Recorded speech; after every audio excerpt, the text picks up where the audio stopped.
Welcome to Tyrian Characterology. Here we examine the background stories of the characters that bring the world of Tyria to life. We've so far talked about 3 of the 6 individuals that make up the group known only as Destiny's Edge 2.0 or the B-Iconics. This time we'll talk about the human Marjory Delaqua. So let's get started.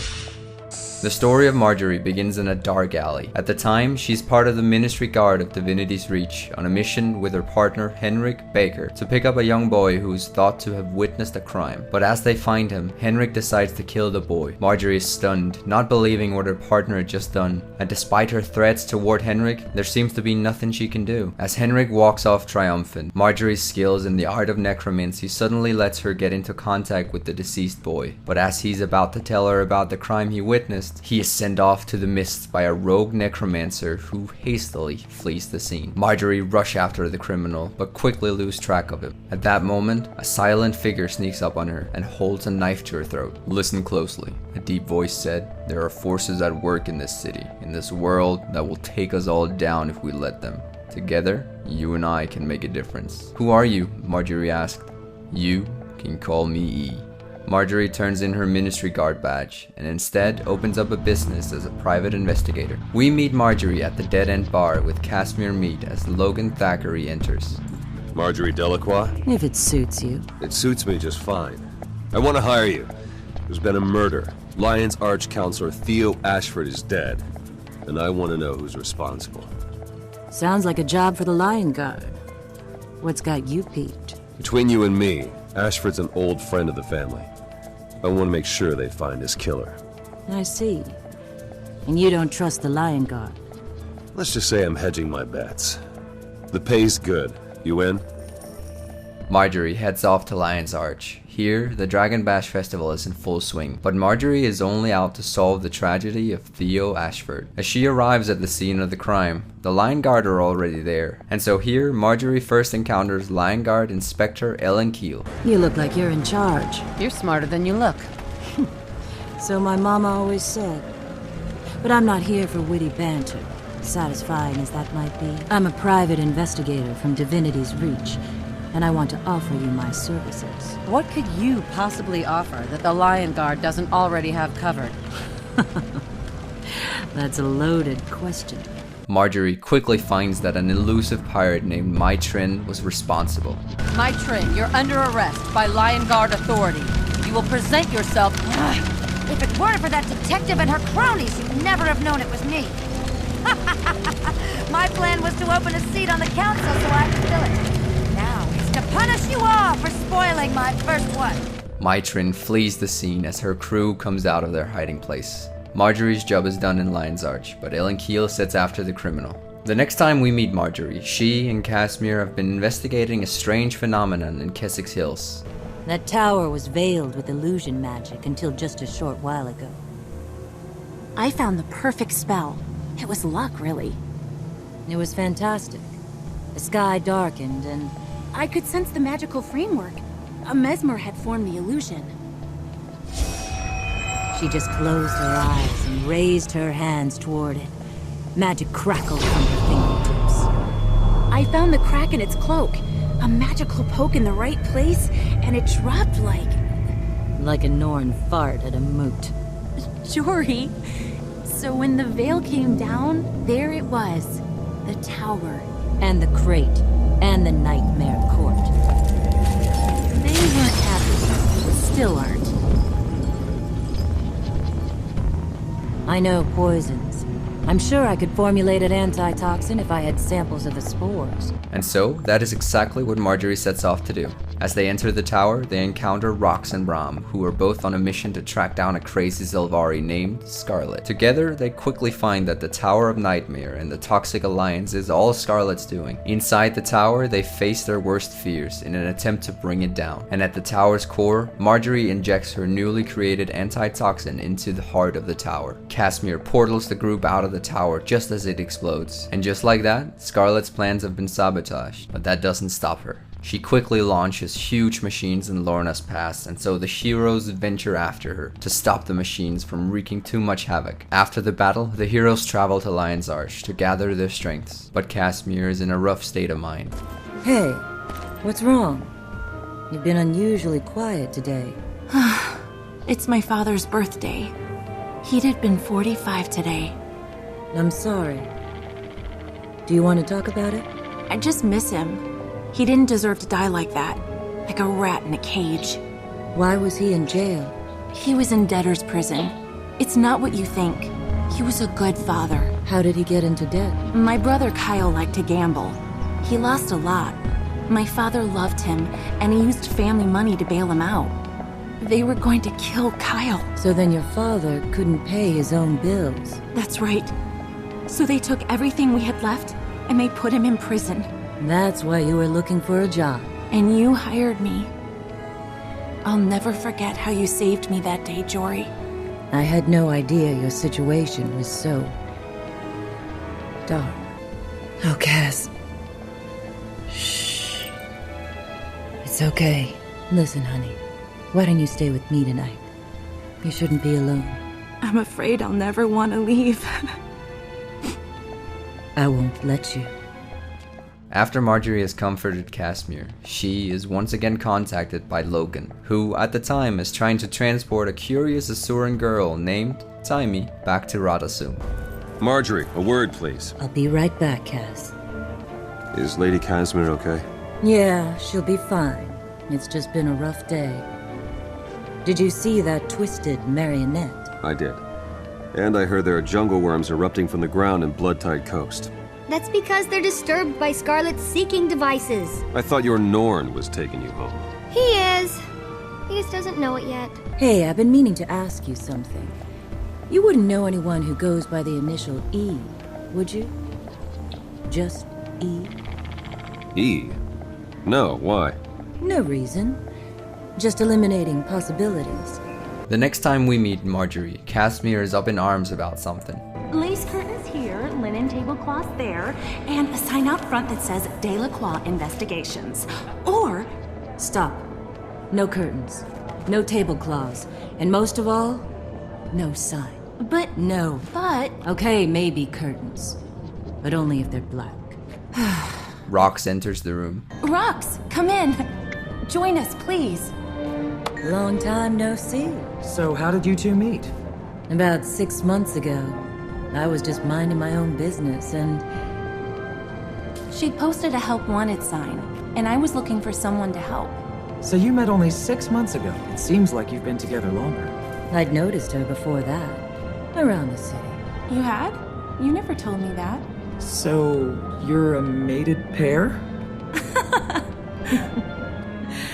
We're currently in negotiations. Pleasantries are set aside for a time as the pack commander enters the room to help Marjory sift through the clues and evidence gathered from previous events in an effort to unravel Scarlet's motive. Ever since I came out of Omad's machine, you've been taking credit for my ideas. They're mine, not yours. Let me be clear. I'm not doing this for you. I'm doing it for me. Nobody tells me what to do. Not ever. It seems that Scarlet is in contact with someone who tries to control Scarlet's plans. This sample is resistant to the antitoxin we used against the Nightmare Tower poison. Jory, we didn't stop her plan. We just showed her how to make a stronger poison that could wipe out an entire city. Now she has an arsenal of advanced weapons and an air fleet to deliver them. No city is prepared to defend against an aerial attack. Not even Lion's Arch. So dredge sonic technology can be used for probing underground. And Scarlet's been looking for ley lines with those probes. She's after the ley lines underneath Lion's Arch. Arch. Jory, we have to warn Ellen. I'll warn her. I'll let you know when I hear back. Make your preparations. Everything has been building toward a single, devastating attack. Marjory rushes off to warn the Captain's Council of the impending attack, but she is too late. Scarlet attacked the city mercilessly, leaving Lion's Arch in ruins and its citizens scattered. The be-iconic heroes band together alongside the pack commander and the Lion Guard in an attempt to take back Lion's Arch from Scarlet. They breach Scarlet's huge machine, only to find the crazed Salvari on the ground still fighting for dear life. As Marjory and Brahm rush in to end Scarlet, she manages to push them back with a shockwave, leaving Brahm injured and Marjory unconscious. Jory? Jory! Oh, sweet Duena, help her. She's not... Casimir and the pack commander charge the Sylvari and end her life. You think my death saves you? Too late. Jory? Oh gods, are you okay? Casimir immediately runs back to Marjory.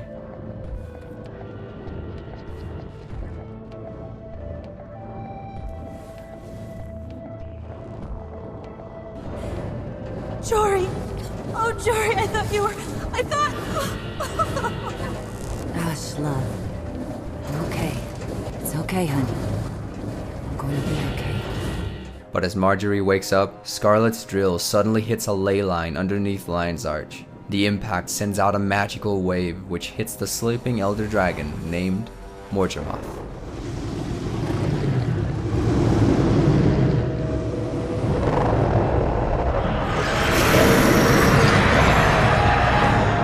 The heroes withdraw for a time to celebrate and rest at the Dead End Bar. Here, a curious guest enters. Little Miss Margie, have you any idea how difficult you've been making my life? Mother never shuts up about you. I told you never to call me that. You told me lots of things, sis. Sis? Jory, is this your sister? Yes. Come on in, Belinda. Say hello to my friends. It would be my pleasure.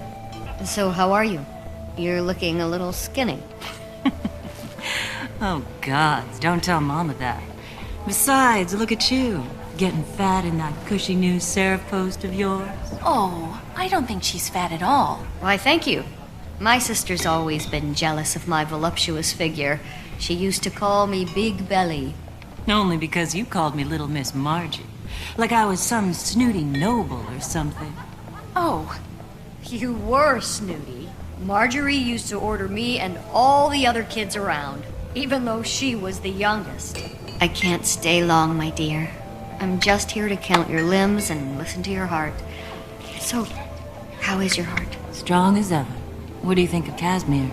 She's beautiful and charming, but isn't she from a noble family? She used to be. Her family lost its titles under tragic circumstances.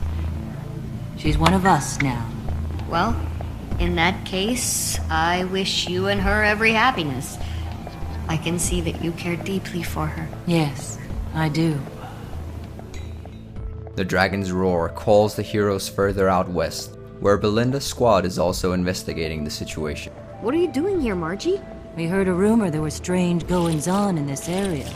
We came to investigate. As if taking on Scarlet wasn't enough excitement to last a lifetime.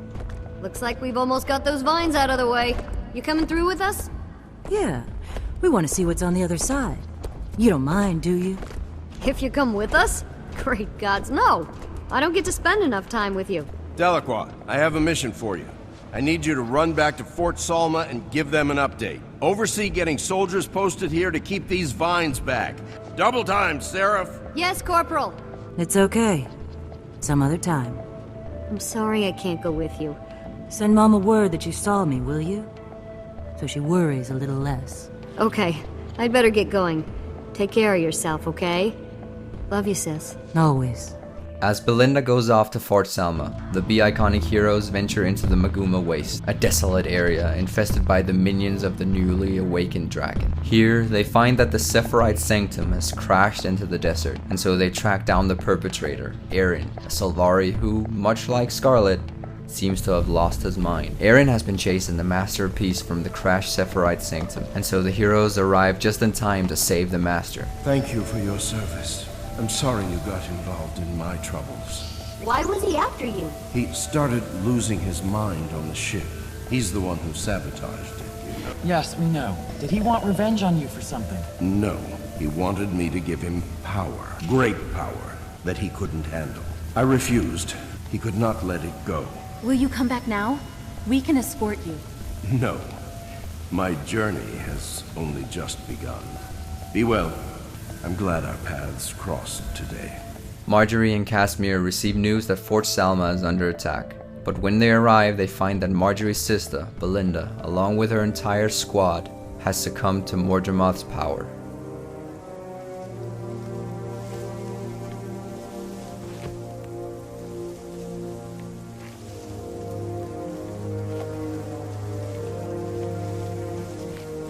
Marjory is devastated, and so she leaves the group to go handle her sister's death and mourn with her family.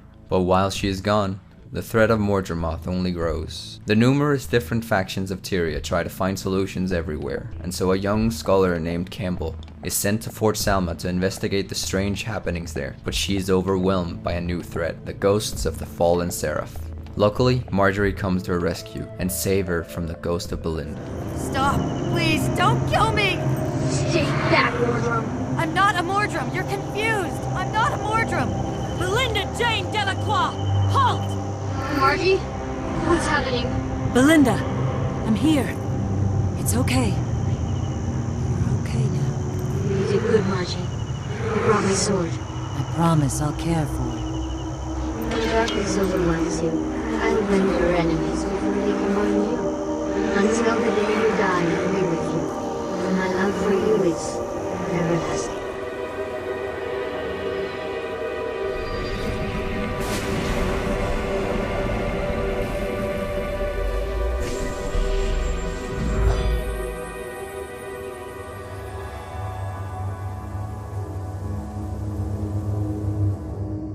The scholar Campbell invites Marjory, Casimir, and the pack commander to the Derman Priory as a thank you. Here they get in contact with Octon Stonehealer, who tells them about the previous rise of the Elder Dragons and show them Glint's lair. As they venture deeper into her lair, they slowly unravel the mystery of the Master of Peace and find that he's in fact protecting one of Glint's eggs.